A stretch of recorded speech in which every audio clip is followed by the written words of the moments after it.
jina lake lipo kwenye kitabu cha uzima. Jamani, Bwana Yesu atusaidie sana. Hiyo ndio kichwa chetu cha somo ambacho kitatuongoza leo. Nataka niseme kwanza kwamba mbingu zipo na ni halisi. Yaani inamaanisha kwamba mbingu sio hadithi kwamba tunasimuliwa misili ya historia. Hapana, zipo na ni halisi, na Mungu yupo na ni halisi. Kama Mungu yupo na mbingu zipo, manake zimeandaliwa kwa watu ambao wana vigezo vya kuingia kwenye hiyo mbingu. Jamani, Bwana Yesu atusaidie sana.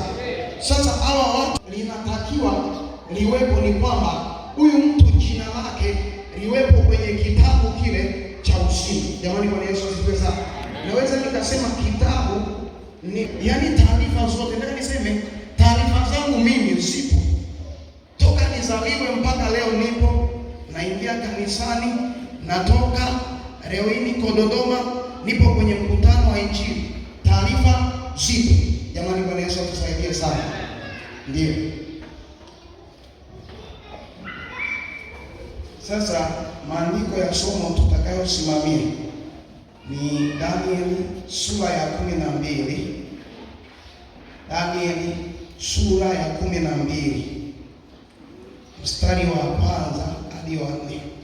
Tutaangalia hapo maandiko yana Mikaeli atasimama, jemedari mkuu asimamaye upande wa wana wa Mungu wako, na kutakuwa na wakati wa taabu, mfano wake haukuwapo tangu lilipoanza kuwapo taifa hata wakati huo. Na wakati huo watu wako wataokolewa, kila mmoja atakayeonekana ameandikwa katika kitabu cha uzima. Jamani, Bwana Yesu asifiwe sana.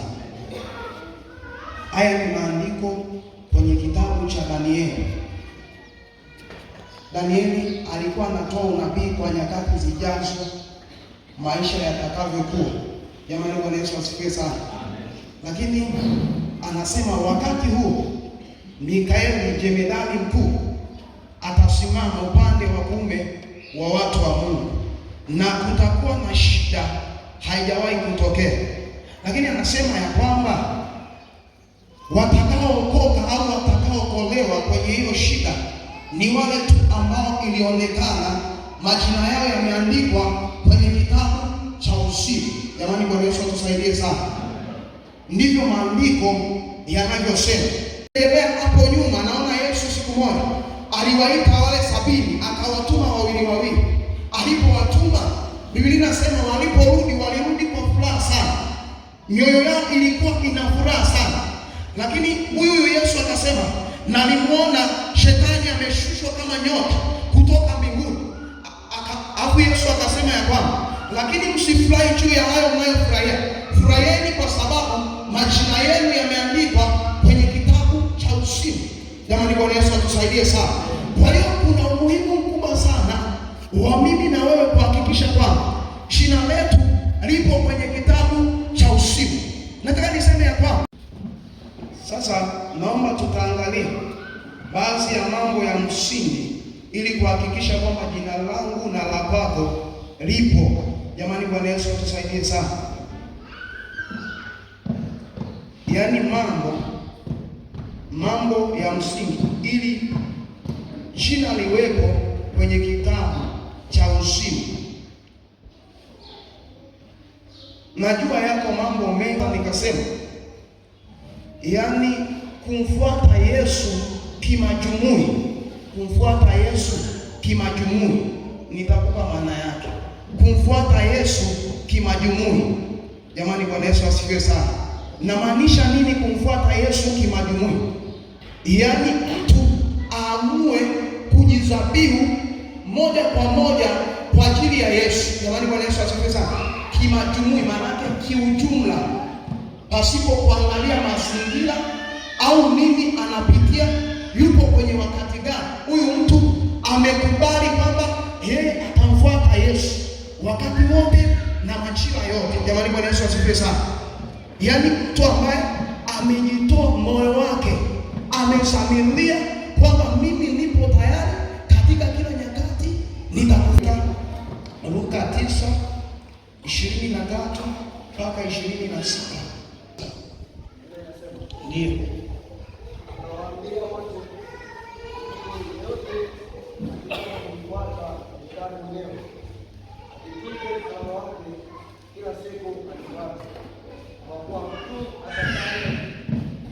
Yaani ajitoe kiujumla pasipo kuangalia kitu chochote. Manake kama ameamua kwamba nitaenda hivi, awe ameamua moja kwa moja. Jamani, Bwana Yesu asifiwe sana. Yaani ajizabihu, kwa maana nyingine, autoe moyo wake, akubaliane na chochote ambacho atakutana nacho, pasipo kuangalia mazingira, pasipo kuangalia hali yoyote, ila yeye awe tayari kumfuata Mungu wetu. Jamani, Bwana Yesu asifiwe sana. Lakini haishii hapo tu. Ukiangalia huko mstari wa 24 anasema kwa kuwa inamfaa nini mtu, anasema kwa kuwa yamfaa nini mtu kupata ulimwengu wote kama akijiangamiza au kujipoteza mwenyewe. Umeona, bado alikuwa anazidi kuendelea kutoa msisitizo kwa kuna maana gani ya mtu kupata kila kitu kwenye ulimwengu, kuwa na kila kitu alafu nafsi yake akaipoteza. Kwa hiyo alikuwa anahitaji utakatifu. Andika tu hivi hivi. Ukasema kivipi sasa? Kwa kama sielewi akutengwa alafu tena utakatifu. Nitakupa maana yake vizuri, na naamini Mungu mwema utaelewa, na Roho Mtakatifu atakusaidia kuelewa tu. Ninavyosema kutengwa, namaanisha kuwekwa maalum kwa ajili ya Kristo. Jamani, Bwana Yesu asifiwe sana. Kwa hiyo maana ya utakatifu inakuja kwenye hali ya kutengwa. Kwa hiyo mtu kama hajatengwa, ametolewa, amewekwa maalum kwa ajili ya kitu fulani. Jamani, Bwana Yesu asifiwe sana. Kwa hiyo Mungu anataka sisi tuwe watakatifu kila wakati, na utakatifu anataka watu waishi ya utakatifu. Walioko duniani hao ndio bora ambao ninapendezewa nao. Kwa hiyo Mungu anatamani maisha ya wanadamu wote yawe matakatifu, ili atakapotazama aseme kuna mtu wangu fulani.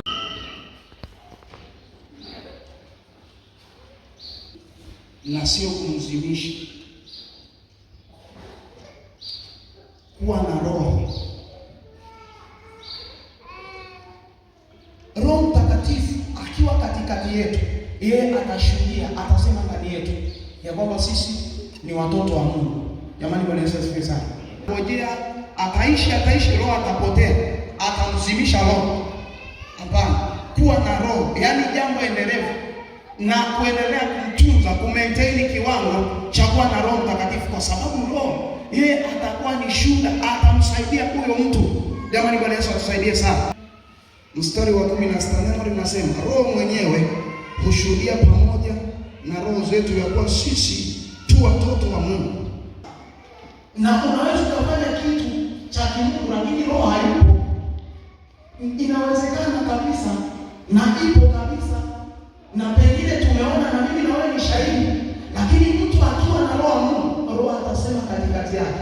Anaposema katikati yake, maana yake tayari ana kigezo. Jamani, kuwa wakili mwaminifu kwenye nafasi yako. Kuwa wakili mwaminifu kwenye nafasi yako, au mchumbe mwaminifu. Nataka niseme kuwa na roho tu au kuombea Roho Mtakatifu ajaye akajaa haitoshi tu kwamba una kigezo. Je, baada ya kujaa roho unafanya nini? Mtu akiwa anakula tu chakula ilitakiwa ifanye, haifanyi kazi. Jamani, Bwana Yesu atusaidie sana. Sasa mtu akimpokea roho lazima awe wakili mwaminifu. Soma Matendo ya Mitume sura ya 1 mstari wa 8. Biblia inasema ya kwamba nanyi mtapokea nguvu akisha kuajilieni juu yenu roho. Baada ya hapo, alafu anasema mtakuwa mashahidi wangu. Anataja maeneo mbalimbali, akataja Uyahudi, Samaria, Yerusalemu na miji mingine. Kwa hiyo haikutosha tu kwamba wamekaa zile siku 50 wakingojea Pentekoste, roho akashuka, wakaendelea kukaa kusema sisi tumejaa roho. Lakini kinachoshangaza kwetu sisi kanisa, tukijaa roho ni kuingia ibadani, kusoma neno, kula, kusoma neno, maombi. Nataka nikwambia haitoshi. Mungu anataka kile tunachokipokea tukitumie kwa ajili yake. Jamani, Bwana Yesu atusaidie sana. Tukae tu kwamba sisi tuna roho haitoshi. Na naweza nikasema pia hii ni sababu ambayo inapelekea wakati mwingine kanisa kutokuwa na maongezeo, kushika, sio tu kushika, kutunza kile tulicho nacho. Haitoshi tu kuitwa kwamba tumeokoka. Ndio tumeokoka, tumebatizwa, lakini lazima tutunze kile tulicho nacho. Onesimo autunze ule waraka mpaka aufikishie nani? Filemoni. Kwa nini? Alijua kwamba ule waraka ndio umebeba usalama wake. Alipokuwa amekimbia kule, akakutana na injili ya Paulo. Alipokutana na injili ya Paulo, akaokoka. Alipookoka, alipookoka na alikuwa ameonekana kwamba ikabidi Paulo aandike waraka ambao Onesimo inabidi arudi nao kumpelekea Filemoni.